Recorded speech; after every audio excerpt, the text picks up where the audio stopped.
Hello, I wanted to make a quick follow-up to the prior video because obviously I didn't flap my lips enough over those 15 minutes of me thanking you. However, that is heartfelt and I mean it. Our last contest winner who won the Nikkor lens and the Frillo puppet emailed me back. He lives out in California. And he said he got the box with the lens and my bismuth crystal, and he said that when he got the box open, he said since Frillo was locked in the box for a week and transport to California, that he gave him a shot of tequila to calm him down. Then he told me, he said, this is a sock puppet, by the way. He said, I told Frillo to stay away from my wife. So he's got as twisted a sense of humor as I do. This will actually be 3 videos tonight. I'm sorry if this one is not so photographic related. I certainly apologize for that.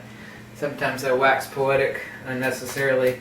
I wanted to tell you a neat story, and I'm not trying to do this for any purpose other than I think it's a really neat story. And of all the fantastical stuff that we see in TV shows and movies, it's like, oh my god, that's just too far-fetched. I mean, that is just some serious nonsense. That would never happen. Toward the last 2.5 to 3 months of my wife's life, she got so incredibly down that Adult Services forced her out of our home and put her in a care facility because she was just too much to take care of. I mean, I had daily support, but she got so bad in her attentive needs that they stuck her in a care facility. And of course, I saw her every day, and the care facility is only about 3 miles away. I could almost walk there. Maybe it's like 2.5. Anyway, I got a call about 2 in the morning, and I knew she was dying, of course, but this seems so fantastical, but I swear to you it's the absolute truth. You would never believe something like this if you saw it in a movie.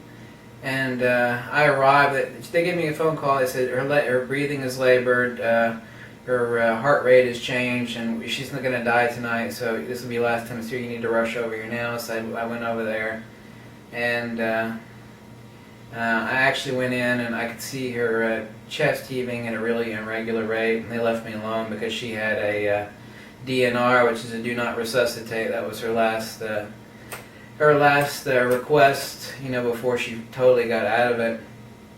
Didn't want to be resuscitated. And I made a mistake, and it was partially selfish, but she'd suffered for so many years, I didn't think another 30 seconds would matter.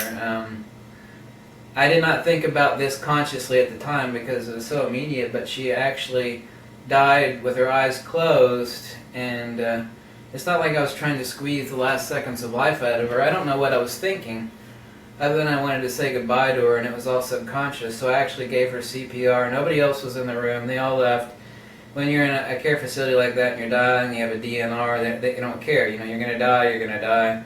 So I gave my wife CPR, chest compressions, which I was actually trained how to do as a rescue diver. I used to a full cave diver, and I had all this instructions as a cave diver, and I became a PADI assistant to the instructor because of thousands of dives. Anyway, I gave her CPR, resuscitation, and her actual complexion changed. And I gave it to her immediately after she died because her pulse was over with and she had expired. And I brought her back to life, and she didn't say anything, but she actually opened up her eyes and she blinked 2 or 3 times, and then she looked over at me. She rolled her eyes over, looked at me, and blinked. And then, since she's paralyzed due to the brain tumor on the left side of her face, she actually, you know, gave a irregular Mona Lisa sort of smile.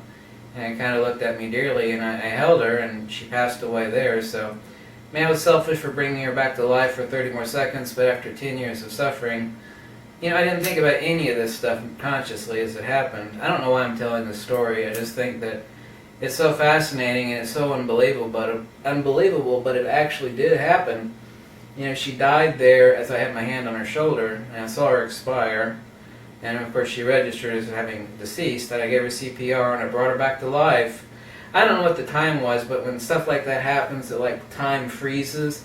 It could have been 10 seconds, it could have been 4 seconds, you never know, because in situations like that, time dilates, and it's kind of like a life or death situation.